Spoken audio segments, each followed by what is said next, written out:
Baik, jadi Satker perlu membuat proyeksi bulanan gitu ya Pak, untuk Betul. bulan November dan Desember. Ya. Nah, itu apakah ada tanggal-tanggal tertentu dalam penyampaian proyeksi tersebut?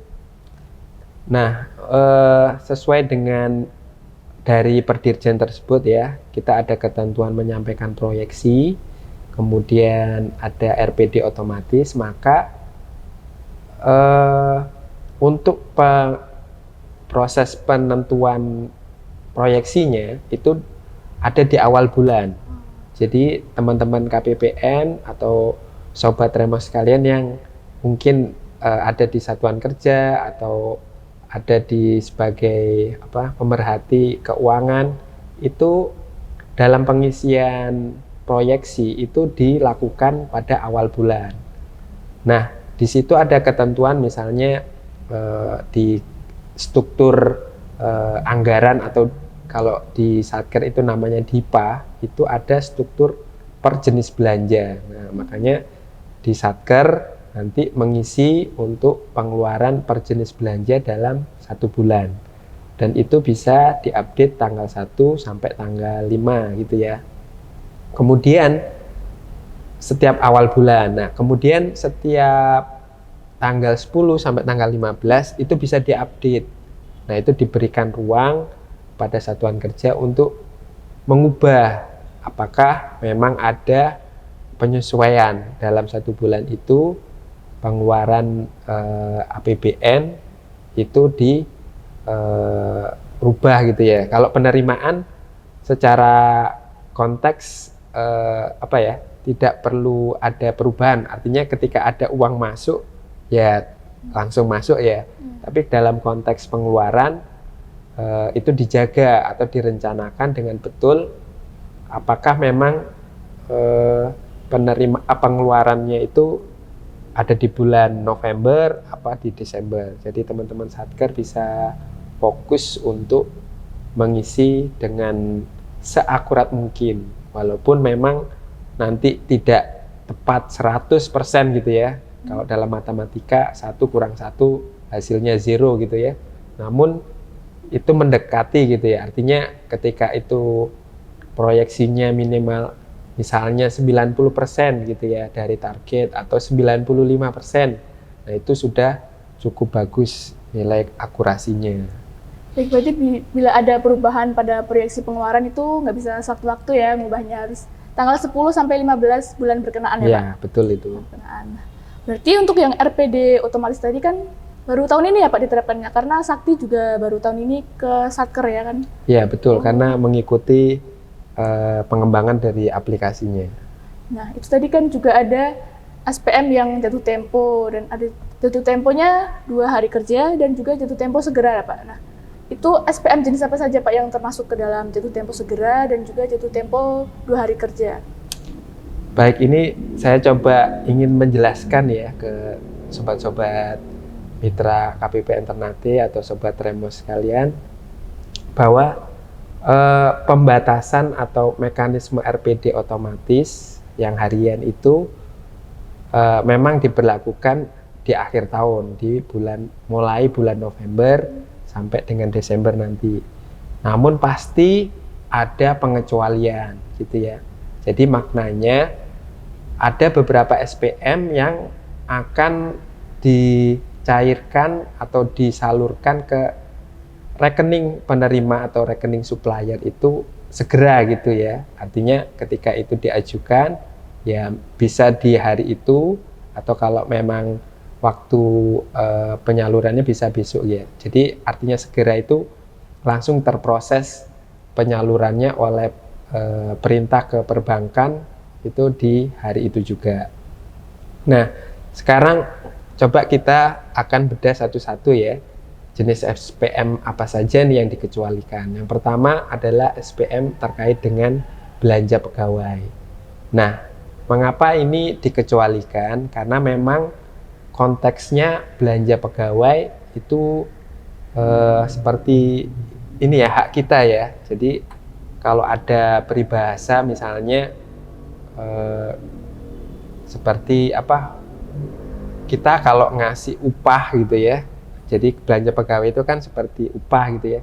Jangan sampai menunggu keringat yang pekerjanya itu kering. Sampai kering, Jadi ya. mengapa logikanya belanja pegawai itu dikecualikan gitu ya. Jadi kita sebisa mungkin negara atau pemerintah itu segera menyalurkan hak-hak yang menjadi ke belanja pegawai. Kemudian yang kedua adalah terkait dengan UP, ya UP itu uang persediaan gitu ya. Jadi uang persediaan menurut konteksnya adalah uang muka kerja gitu ya, atau dana operasional satker. Jadi apabila itu dibatasi gitu ya, atau ada jatuh temponya, itu akan mengganggu operasional kerja satker gitu ya. Jadi itu tidak dibatasi karena memang secara operasional dia harus berjalan gitu ya satkernya. Kalau dibatasi nanti misalnya ada jatuh temponya, ada tenggat waktunya, nanti ada lag bahwa rekening atau dana operasional di satker itu kosong gitu ya. Seperti itu. Kemudian yang berikutnya adalah SPM pengesahan.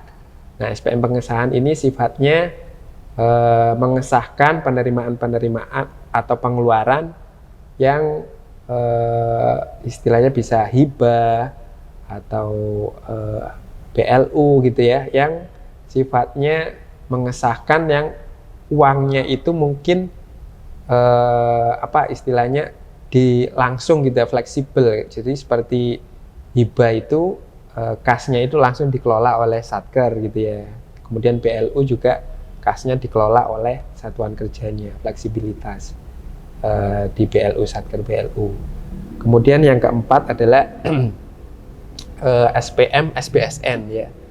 Jadi SPM SPSN ini SPM yang bersifat khusus gitu ya. Mengapa dikecualikan? Jadi ketika nanti ada kegiatan atau proyek dengan sumber dana SPSN itu langsung disalurkan karena dana SPSN-nya itu sudah ready gitu ya.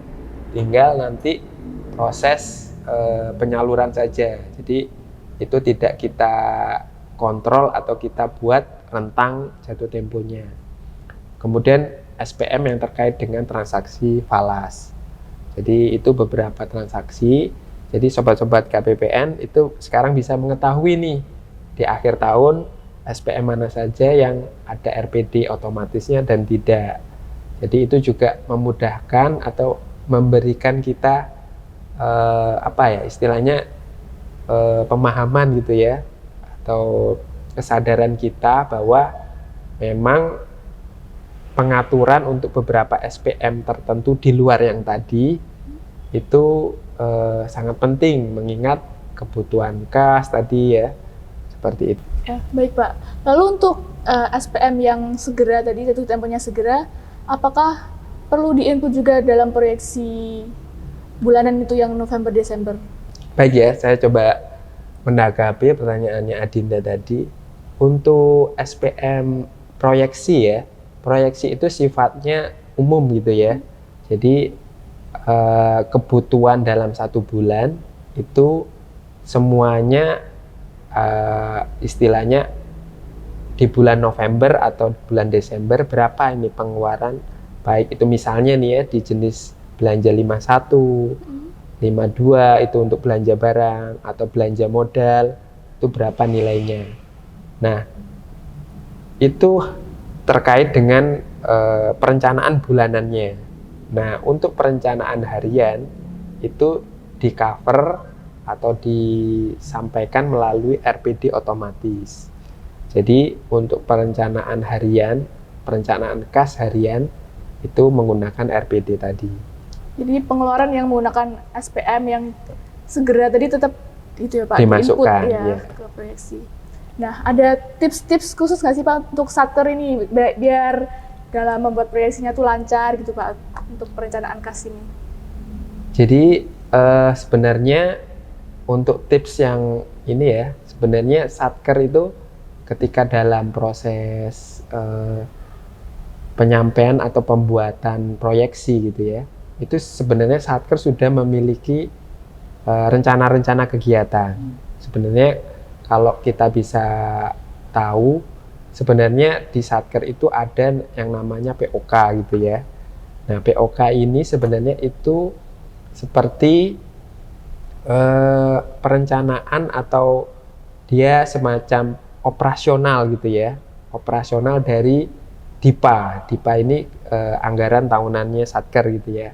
Nah, dari POK-POK tadi itu rincian-rincian tadi yang di dalam POK itu Satker bisa membuat perencanaan kegiatan. Nah, sebenarnya salah satu tugas dari KPA atau PPK itu membuat perencanaan kegiatan gitu ya. Nah, perencanaan kegiatan sesuai dengan POK tadi gitu ya. Nah, perencanaan setelah ada daftar gitu ya, daftar kegiatan yang akan dilaksanakan. Sekarang Satker itu kita membuat kapan ini dilaksanakan. Jadi pertanyaan berikutnya adalah kapan. Nah, tips yang pertama adalah dari perencanaan yang tadi, perencanaan yang sudah dibuat, itu dibuatlah time frame waktu. Oh iya, Nah, time time frame frame. waktunya kapan, misalnya ini dalam bulan ini, dalam bulan depan, kapan dilaksanakan. Mungkin kalau gaji itu sifatnya rutin gitu ya. Kalau kegiatan yang sifatnya teknis, itu kapan dilaksanakan, atau sifatnya kontraktual, itu dilaksanakan sesuai dengan perikatannya. Nah, hal-hal tersebut bisa membuat proyeksi yang dibuat oleh Satker itu semakin akurat gitu ya. Kemudian selain itu adalah tips berikutnya adalah mengevaluasi terkait dengan dana-dana atau sisa-sisa kebutuhan yang sudah, misalnya ada sisa dana, misalnya dalam setiap menjalankan kegiatan, oh ini satu output misalnya selesai sekian gitu ya. Kalau misalnya ada sisa dana atau sisa pagu, nah itu seperti apa alokasinya? Apakah nanti tetap digeser ke yang lain? Seperti apa? Jadi di Satker bisa melakukan revisi, karena sekarang masih dibuka revisi ya, baik itu POK atau revisi DIPA gitu ya. Satker bisa merencanakan dengan tepat apa yang akan dilakukan untuk di 2 bulan terakhir ini. Jadi ini sebagai persiapan nih teman-teman Satker di bulan Desember nih. Ya baik, jadi yang paling utama adalah menentukan time frame itu ya Pak. Betul sekali. Tadi bisa disesuaikan juga dengan tanggal-tanggal atau tenggat waktu yang ada di Perdirjen. Ya. Oke, nah ini yang udah terakhir nih Pak, pertanyaan terakhir. Apa harapan KPPN nih kepada Satker gitu, biar pelaporan dan pertanggungjawaban APBN ini bisa berkualitas gitu Pak? Jadi yang saya harapkan gitu ya dari teman-teman Satker gitu ya, APBN, jadi pengelolaan APBN yang berkualitas ini harus dilakukan terus-menerus gitu ya, continue gitu ya. Jadi bukan hanya di akhir tahun, tapi dari awal tahun itu sudah berkualitas gitu ya. Namun karena memang akhir tahun itu tadi yang saya sampaikan itu menumpuk gitu ya, sangat banyak. Yang pertama yang saya ingin sampaikan adalah lakukan manajemen pengelolaan APBN dengan disiplin gitu ya, dengan melakukan prioritas gitu ya.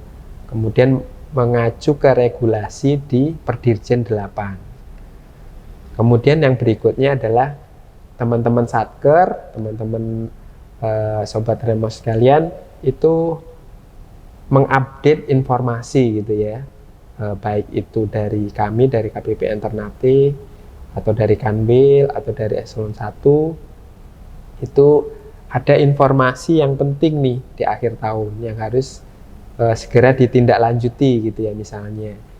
Kemudian segera berkoordinasi dengan kami gitu ya jika mengalami permasalahan atau kendala gitu ya. Kami sangat terbuka karena waktunya pendek gitu ya, di akhir tahun tidak bisa Kalau tahun-tahun sebelumnya masih ada bulan berikutnya nih.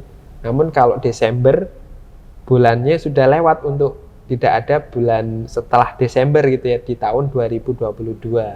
Makanya ini mohon Satker terus berkoordinasi gitu ya, berkomunikasi dengan kami.